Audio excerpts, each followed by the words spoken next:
Most of us the other day just watch a man get shot in his neck. Because of social media, we've seen a lot of murders. I mean, just in the last year, I've seen so many kids beheaded in Gaza, and it's just not what we are meant for. We are not meant to see people get murdered over and over and over and over again. We are not meant to see things like what happened with George Floyd. We're not meant to see people take their last breath like by the hundreds. We're just not.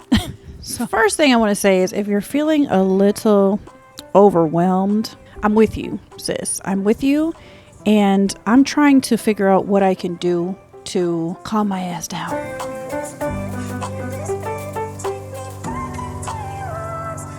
So I want to talk about that today. I want to talk a little bit about everything. I know it's been a while since I've been back. Well, first of all, for those of you who are just listening on audio or Apple, I got the date correct. So if you watched on YouTube, you know that this is like my Achilles heel. I never have the date correct.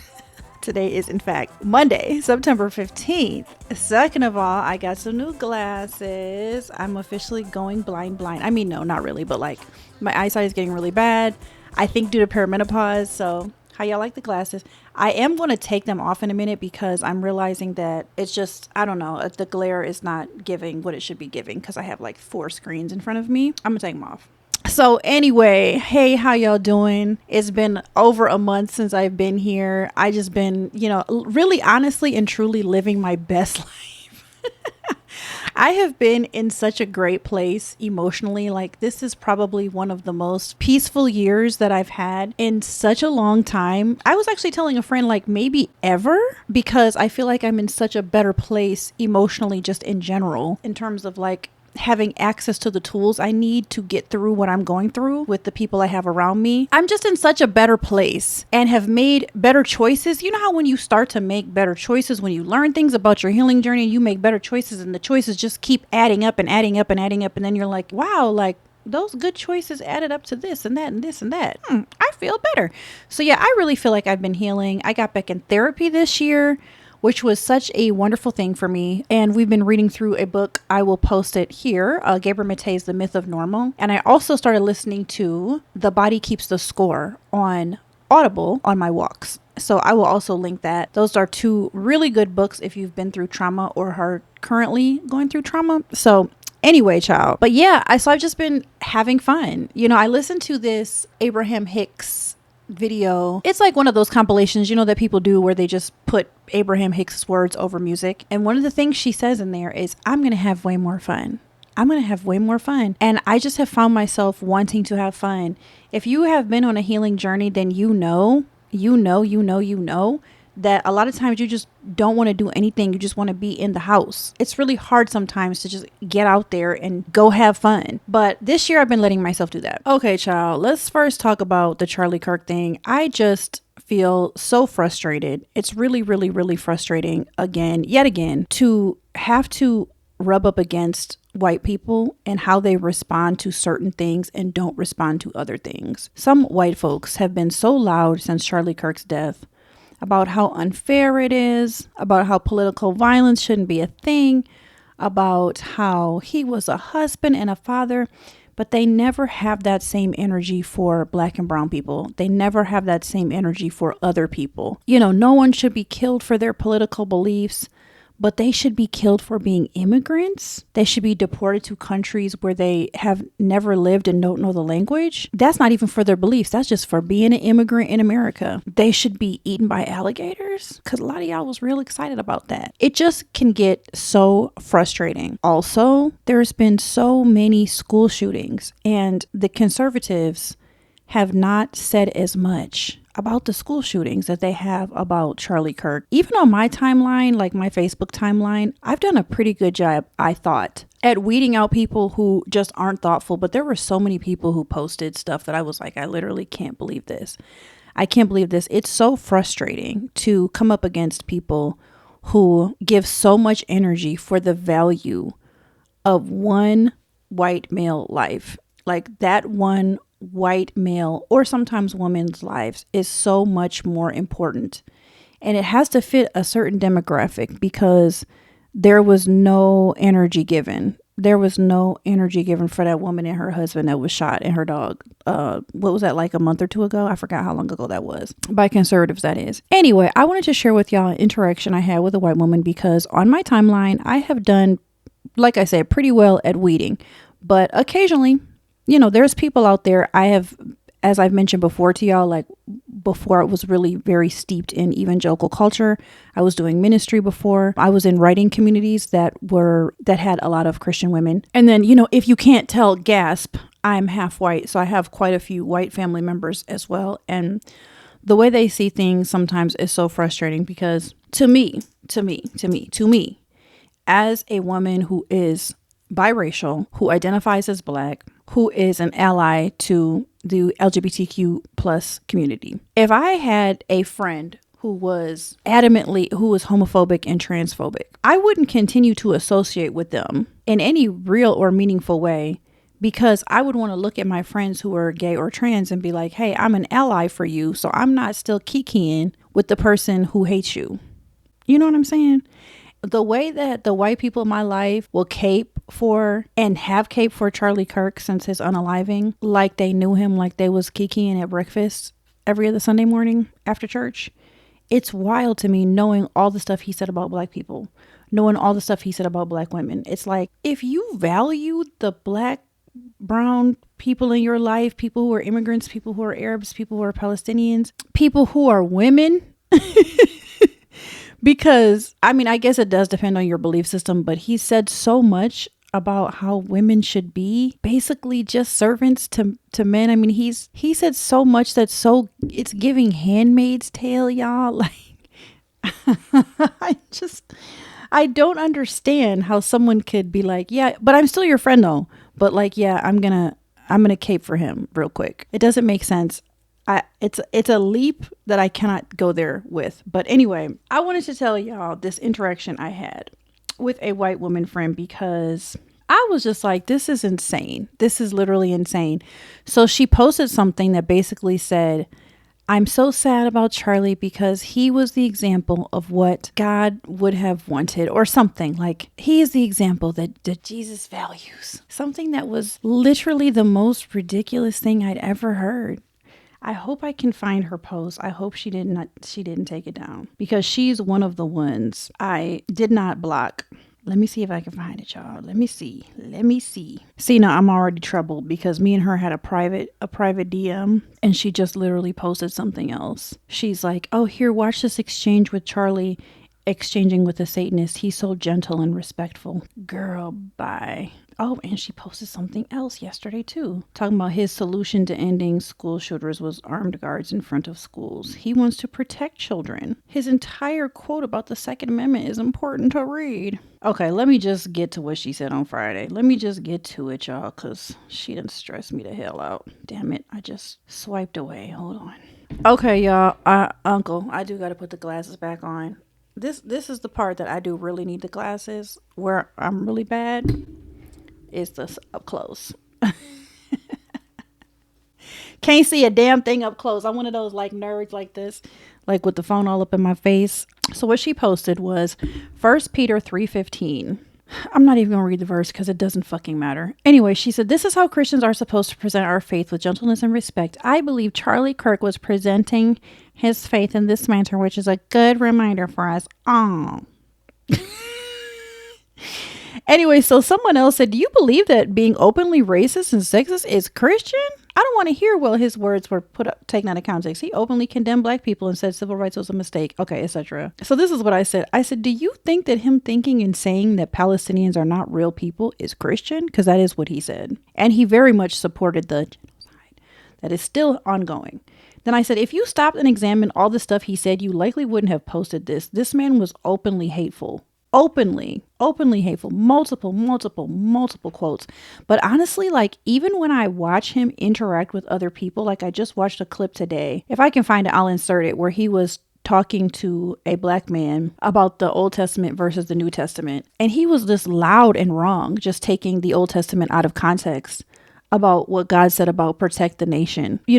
Jeremiah talking about protecting his nation, Moses protecting his nation, what Moses said in Deuteronomy. But anyway, all of that doesn't matter because the entire message of the Bible, if you really look at it, and I have looked at it and I have read it, and I actually went to seminary and studied this shit beyond like the 10 to 15 years that I spent in ministry studying the Bible, the message of the Bible, the message, if you really are studying it inductively, not deductively, inductively, is that God cares for the poor. God cares for the oppressed. God cares for women. I know that you might be shocked hearing that because the message of Christian nationalism and Christianity in general for so many years has been so anti-immigrant, anti-poor, but like we are supposed to welcome the immigrant. We are supposed to take care of the poor.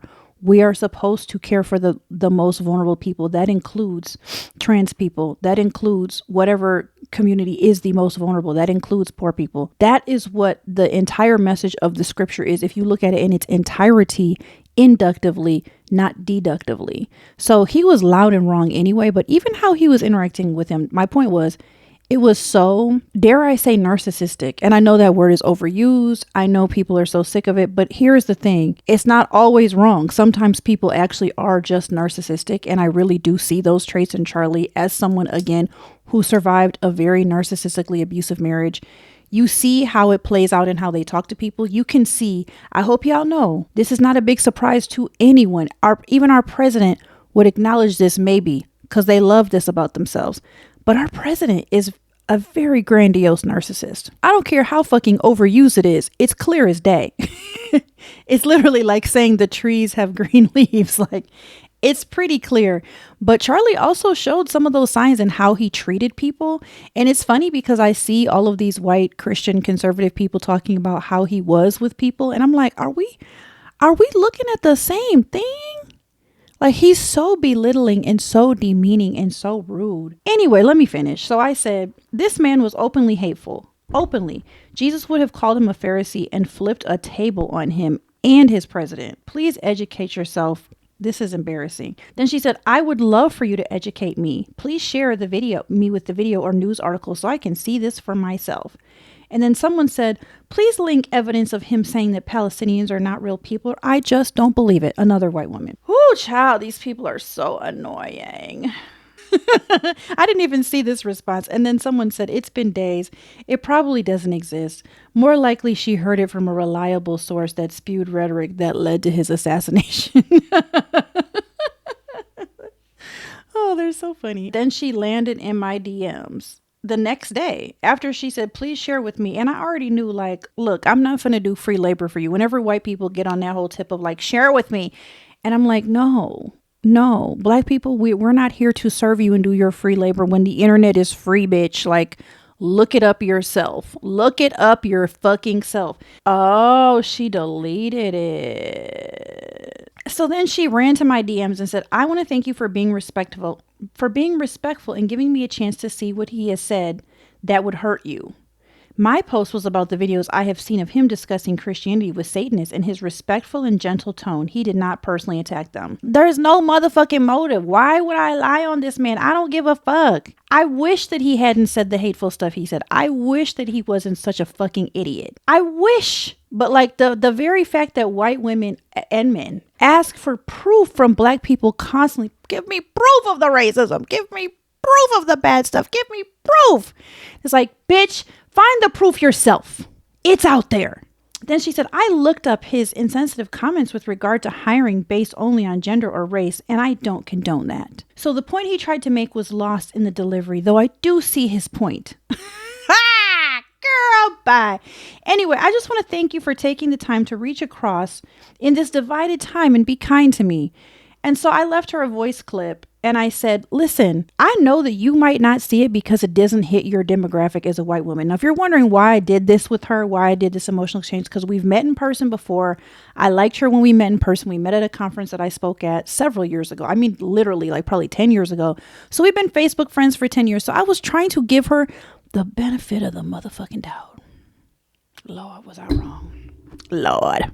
Anyway, so I explained to her how many racist things he said and why she doesn't know about them because they're not hitting her demographic and she's not listening to any black women or anything we have to say. I just was like, it's very hurtful as a black woman to see you call yourself my friend and then uplift this man who says tons and tons and tons of racist stuff. You're uplifting him in his death like he was Jesus. Now, come on. Anyway, so she said, I'm sorry. Thank you for taking the time to explain. I'm sure it's exhausting for you to explain. And I'm glad we connected. And I value learning from people and not being so isolated. And I hope you are well. And then lo and motherfucking behold, just yesterday, she continues to post stuff about him. He was gentle. He was respectful. He wanted to protect kids. That's really funny. Oh, that's really funny. This man who literally, I know y'all have heard this, so it's like I'm hesitant to even say these things because I don't want to keep repeating it over and over again, but like this man that literally said we are going to have some deaths if we allow for, without doing any sort of gun reform. He didn't care about kids, baby. He didn't care about the kids. You talking about he want to protect kids. You think having armed guards at all schools to protect kids from school shooters is the answer? Are you okay? Are you okay? Are you okay? This is a sign of your white privilege, baby. This is a sign of your white privilege that you don't understand how dumb an idea that is. Guns are the problem, so let's bring in more guns with more unhinged white men who are already 90 whatever percent of all the mass shooters. Like, are you okay?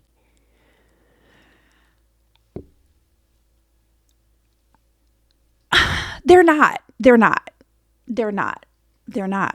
The white people in this country are not okay. They're not okay.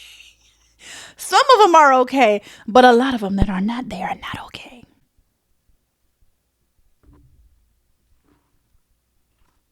Anyway, I found myself, and then after I saw her post one more thing the next day after me and her had this dialogue, and she apologized to me and thanked me for for going across the racial divide. I just was like, I don't trust none of y'all. I can't trust none of y'all. I have made it a point to follow as many black women voices as I can on Threads, on Instagram, on TikTok, on YouTube, in books and what I read, etc. Music, whatever. Because I really value the voice of black women. Black women are, by the way, you know how they say the 92%? I saw something the other day about, it was statistical evidence about how black women are the most statistically nonviolent. And what's crazy is that because of caricatures that have been portrayed about us of the angry black woman, the welfare mom, whatever, etc., the images that are portrayed over and over again with us twerking or whatever,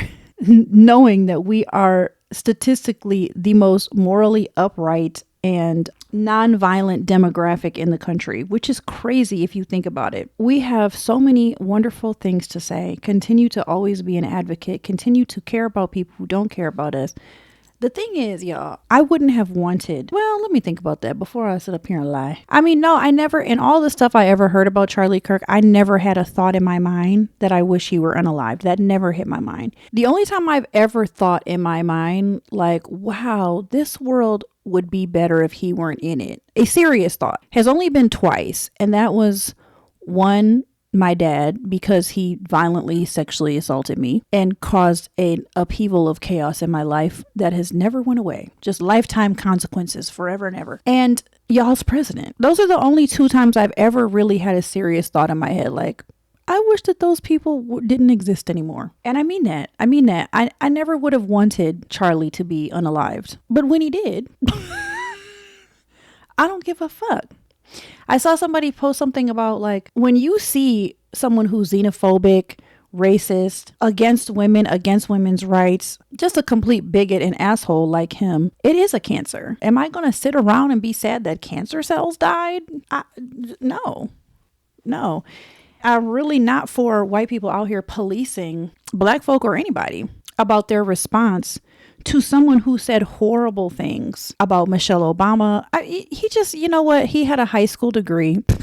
He had a high school degree and calling out Michelle Obama, Ketanji Jackson, and I think Joyanne Reed for their DEI positions when they all have degrees from Harvard, like all graduated magna cum laude and, and more. I don't even know all of their degrees. This man graduated from high school and knows how to debate people, capitalized on being a bigot, and has the nerve to say, if I see a black pilot, I'm wondering if he is there because of DEI, and I'm afraid and I'm hoping he's qualified. You're not qualified for anything. You're a personality. You're a podcaster. And because I'm podcasting, I know this requires no skill.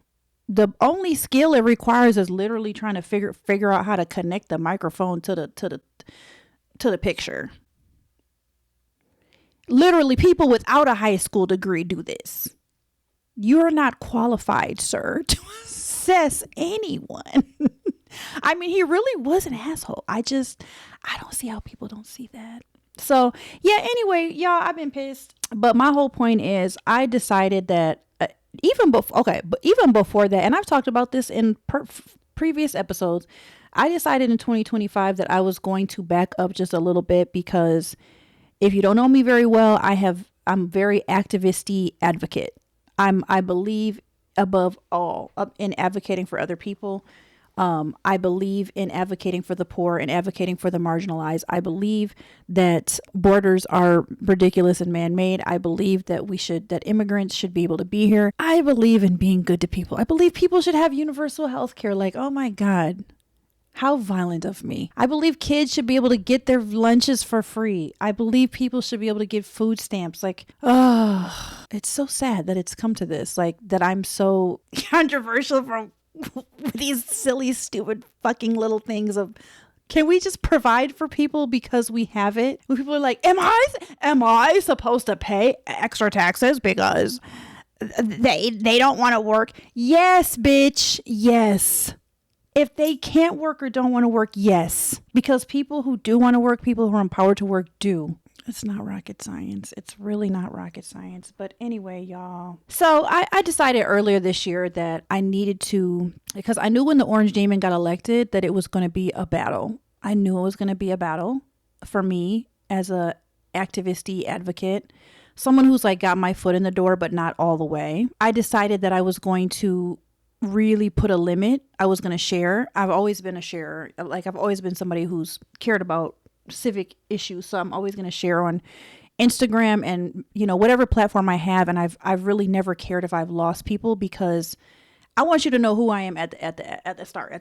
You know what I'm saying? And what I stand for. And with my podcast, I knew I'm not going to ignore this stuff because then people won't follow me or whatever. Like, I don't care. I don't care.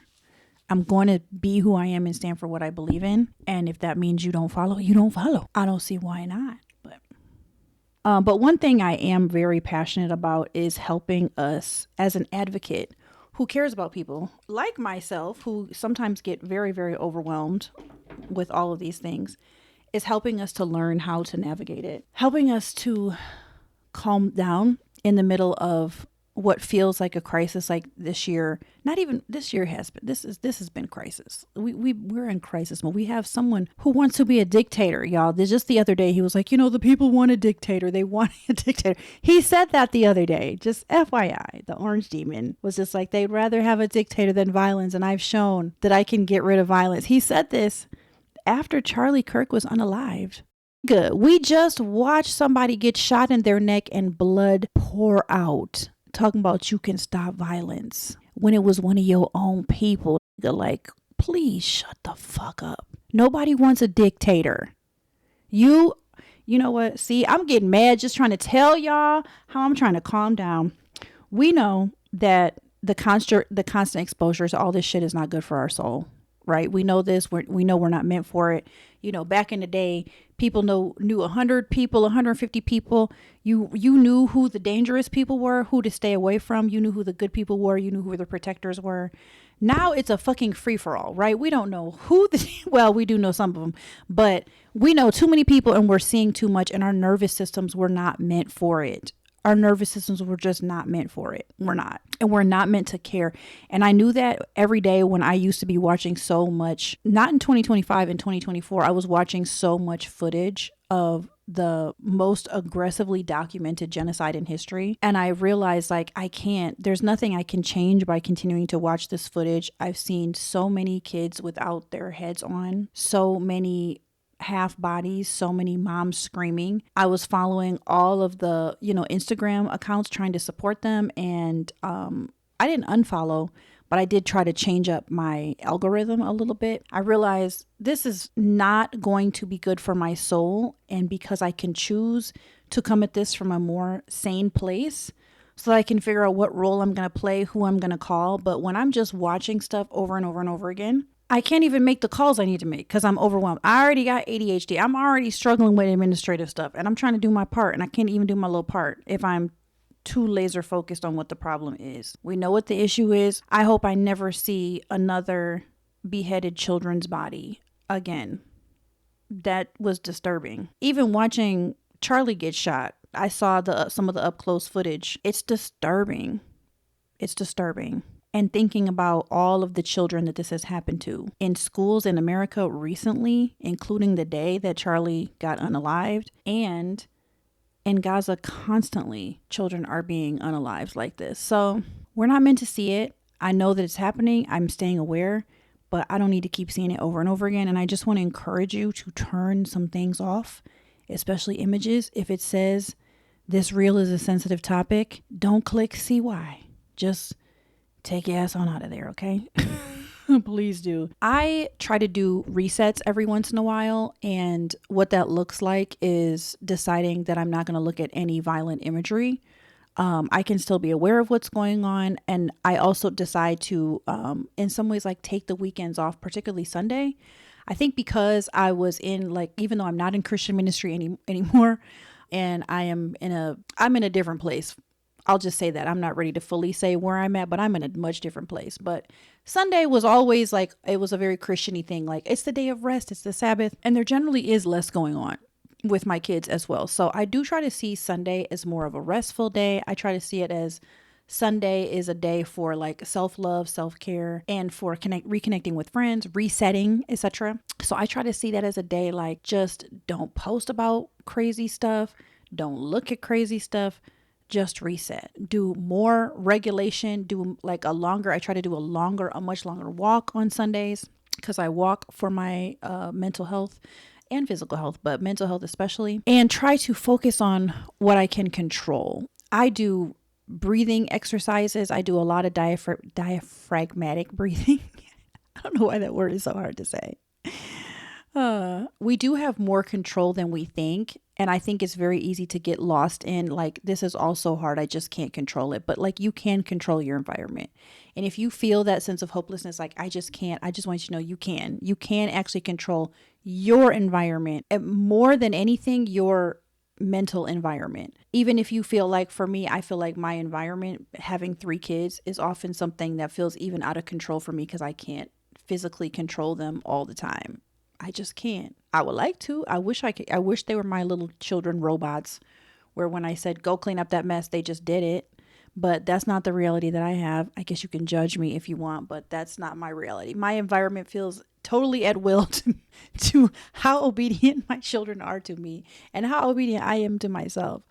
But anyway, y'all, so I am working on something right now I'm not sure what I'm going to call it. I'm just starting it. I just started doing more digital products. So I'm going to be kind of unloading more and more digital products. But one of them is kind of like a 3-day nervous system reset. I haven't named it yet, but I want to do something that is a kind of like a challenge for anyone who wants to take a challenge.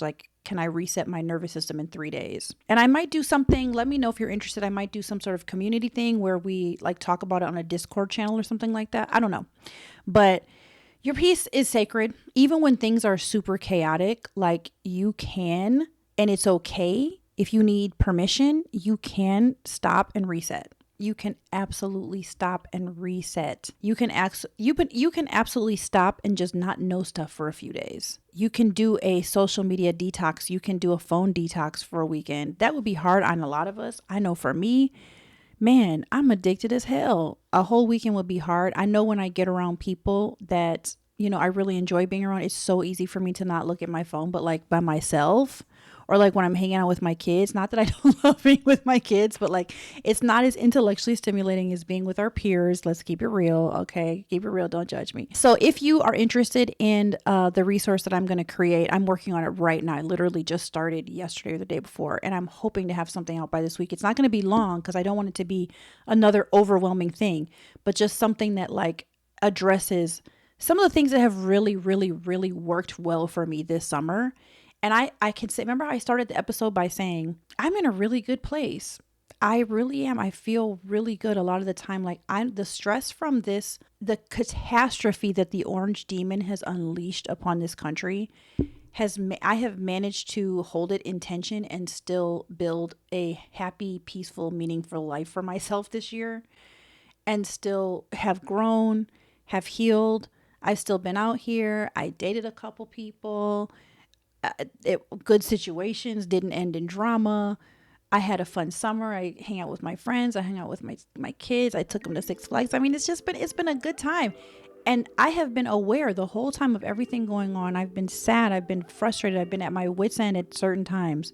But I have come back to center and reset a lot. And so I wanted to create something because I'm like, I think that my ability to do that is based on, like I said before, like a couple years worth of like really, really, really working hard at how to calm myself and how to quiet myself and how to go inward in a way that is healing. So I was like, you know, I'd like to share that. So yeah, I'm going to create this ebook. If you would like information on it, sign up for my Substack and you're going to get an email about it as soon as it goes live. My Substack, I will link it below, but it's always linked in my YouTube channel as well. So thank you so much, y'all, for being here today. I know you could be anywhere, but you're here with me. If you haven't yet, go pick up my book, Grace, actually, Memoirs of Love, Faith, Loss, and Black Womanhood. This is a collection of blog posts and memoir-ish musings from the last 10 years, although this book is now it's 4 years old. I'm ready to start a new one. Damn near. Please don't forget to like and subscribe. And thank you so much for being here. I appreciate you listening to me get angry, rant, and just do the absolute most today. But you know what? Sometimes you just gotta let it out, child. You just gotta let it out. So I'm so excited to kind of come back and try to keep doing this every week. I want to tell y'all I'm for sure gonna get out an episode a week, but like I'm in graduate school, FYI. I am in my last semester. I am due to graduate December 15th, 2025. So very soon, which means I'm in the last classes that are very challenging. I'm in my capstone class and I have research papers and things like that to do. So it's been a struggle between that and my 3 children and trying to make money to survive. This podcast does not pay me. This is my creative effort. This is something I love doing. This is something I would love to have pay me, but as of yet, it does not. If you want to help me keep going, please join my Patreon. Right now, you know, not to brag, but I make at least $65 a month. I mean, it's really not paying the bills, but if you want to help me so I can keep doing this, I would appreciate it. Anyway, I will see y'all on the flip side. Bye.